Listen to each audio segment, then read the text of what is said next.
Hello student, चलो इस questions में क्या दिया हुआ है कि a multiple choice examination has 5 question, इस question has 3 alternate answer which exactly one is correct.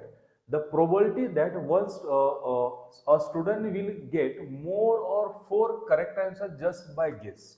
Okay, student को गेस करके क्या करना है, 4 और more क्वेश्चंस क्या होना चाहिए, करेक्ट आना चाहिए, उसकी प्रोबेबिलिटी निकालना है आपको। ठीक है, अब ध्यान से देखो, हम यहाँ पे यूज करने वाले बाइनोमियल डिस्ट्रीब्यूशंस।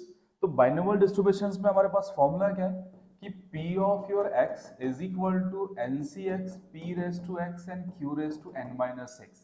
ये फॉर्मूला यूज करेंगे। अब मुझे प्रोबेबिलिटी किसकी निकालना है कि 4 और more विल बी करेक्ट। तो सबसे पहले मुझे क्या पता होना चाहिए, जनरली करेक्ट होने की प्रोबेबिलिटी कितनी है। ठीक है, कोई भी क्वेश्चन जनरली करेक्ट होने की प्रोबेबिलिटी कितनी है। अब ध्यान से देखो कितने आंसर्स हैं यहाँ पे, क्या बोल रहा है यहाँ पे, that is each question has 3 alternate answer. अब एक क्वेश्चन के क्या दिए, 3 अल्टरनेट क्या दिए, आंसर्स दिए हुए। इसका मतलब एक क्वेश्चन के कितने ऑप्शन है, 3 है, उसमें से एक करेक्ट रहेगा। तो 3 में से एक करेक्ट होगा, ऐसा बोल सकता हूं मैं।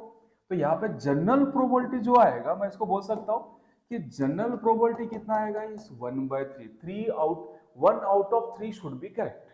ठीक है, अब P 1/3 हो गया, तो व्हाट अबाउट Q बताओ।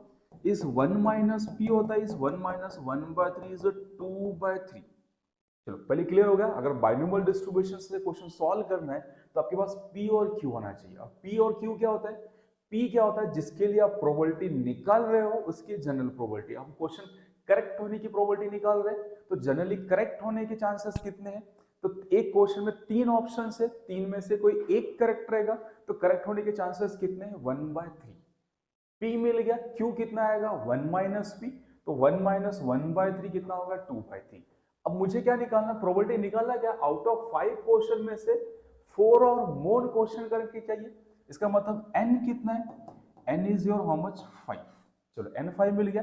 कैलकुलेट क्या करना, 4 और more means x is greater than equal to 4, ये हमें फाइंड आउट करना है। तो x greater than equal to 4 का मीनिंग क्या हो गया, probability of 4 plus probability of 5। ठीक है, प्रोबेबिलिटी ऑफ 4 एंड 5 इस फॉर्मूले से कैलकुलेट करते हैं। चलो n कितना आपके पास, n इज 5 है, कितना आएगा 5c4।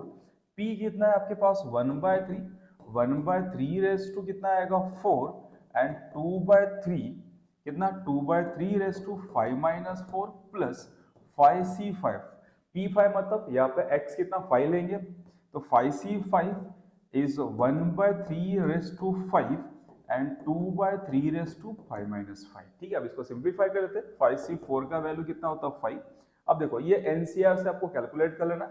ठीक है, तो 5c4 कितना हो गया, 5 हो गया, 1/3 रेस टू 4 और यहाँ पे 2/3 raise to 1। What about your 5c5 is 1, तो ये 1 हो गया इंटू 1/3 रेस टू 5, और ये कितना होगा रेस टू 0, मतलब ये भी 1 हो गया।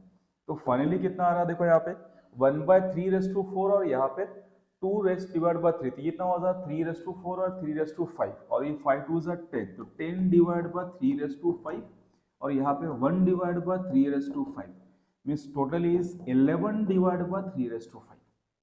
क्लियर है क्या पे ऑप्शंस, ऑप्शन डी।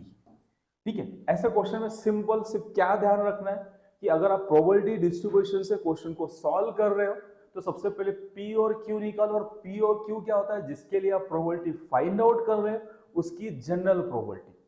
जैसे हमें बोला कि करेक्ट होने की प्रोबेबिलिटी निकालो, तो जनरली करेक्ट होने के चांसेस कितने हैं।